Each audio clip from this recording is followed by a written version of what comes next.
Hi guys, you're back here with Jackie. Remember, this is Credit Connector. I also have my Spanish channel, which is called Conecto de Crédito. If you guys have any friends, any relatives, any neighbors that don't speak English, send them over, okay?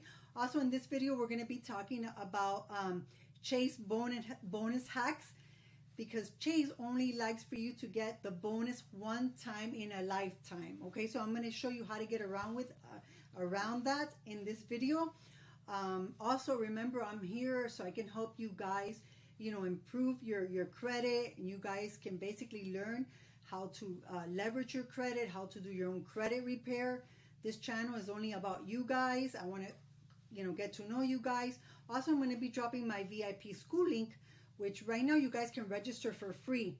So, if you guys need some templates, if you guys need to know more data points, or you want to, get to have other questions asked, that's the safe space. Okay, we're going to build that community together.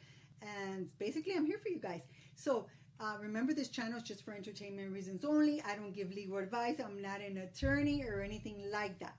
So guys, let's get to it. So how can we get around from getting the Chase bonus points more than once in a lifetime? Okay, because some bonus points, some Chase cards, you can only have one at a time. Some of them, Chase does let you have multiple cards. So we're going to talk about that. So you can't hold two of the Sapphire cards at one time. You can hold the Freedom cards, multiple Freedom cards at one point. Okay, so I'm going to show you how to get around that. If you earn your welcome points, you would have to stay with that card at least 13 months before you can either close it, which I never tell anybody to close it, or before you downgrade. Okay, and I'm going to show you, if you don't want to pay a lot monthly, I'm going to show you how to do it.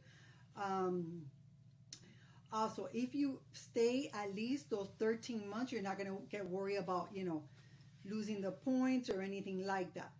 If you get a Chase card and then you close it after 3 or 6 months after you use your points, they might, take them back.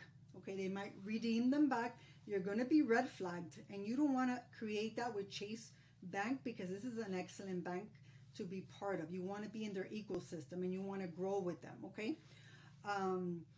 Also, when you apply, I would tell you to make sure that you check your credit profile. Remember, Chase does have the rule of the 524, that you can have 5 new cards within the 24 months, okay, on the personal side. That doesn't apply.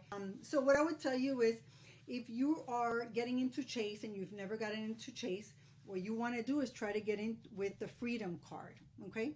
You want to try to hold the Freedom card. At least I would tell you to hold the Freedom card before you upgrade, like I said, 13 months, okay? Then if you upgrade to the Sapphire, you want to make sure that you use the points of the Sapphire. You can always downgrade again. So once you have the Sapphire, you can downgrade again to one of the Chase Flex cards, and there's not a problem. So you can use that, you can use those points, but remember, hold the card at least for 13 months. But if you don't want to pay either, 95 or 550, then that's a way to do it. Just downgrade it. And then, unfortunately, you do have to wait 48 months again to apply for the Sapphire card, but you could do it. So after 4 years, you can go ahead and apply again for the Sapphire card, and you can use those bonus, so you can double dip. Also, if you're applying for Chase, remember that Chase doesn't want you to get 2 cards the same day. So do not apply for 2 cards the same day. Chase is going to check your experience. Sometimes it does hard pull from Experience and Equifax. I would advise you not to close. If you're going to get into the Chase family, or you're going to get the Sapphire, which is an excellent card, especially if you like traveling, and plus they give you a lot of things, rewards on different things, I would tell you it's not worth to freeze it, okay? That would be dumb. Remember, the hard inquiries really only count in your credit report for 6 months, okay? They don't fall off until 24 months, but they really don't count, only for the 6 months. Also with Chase, you want to make sure to keep everything in good standing. You want to make sure that your credit is excellent. If you're getting into one of the flex cards, I would tell you you can probably get in with a 700. And if you've had at least 1 year of credit history, but if you're going to apply for the credit prefer, I would tell you minimum at least to have a credit profile the age of 5 years or more. Okay. Also, if you're going to apply for the credit prefer, I would tell you to have another credit card of at least $5,000 on the personal side. One way you can kind of get around that, if you have a friend or a relative then can add you in their credit, an authorized user, and you've only had credit for a year but you want the Sapphire card, that's a way to buy some age, so you can get around that. Also, if your utilization is low, I would tell you to keep it under 10%. Chase does not play around. That's a tier 1 bank, and they give great benefits and bonus, but they want A1A clients. They want clients that are going to pay back. They want clients that are reliable. Make sure that you do put it always on auto pay. You want to make sure that you're never late on a payment. It's better to have a $39 charge at the bank than to have a late payment on Chase or reported in your history, because that's always very hard to take off. It's possible, yes, but it's very hard to delete once it's in your credit history. Also with the Chase, if you want to go in for maximum funding, remember you need to build a relationship with them at least 3 months, I would tell you. And if you want to kind of get another Chase card but you've already maxed out on the personal side, if you are a Chase customer and you have already a relationship with them, or if you don't, build it up.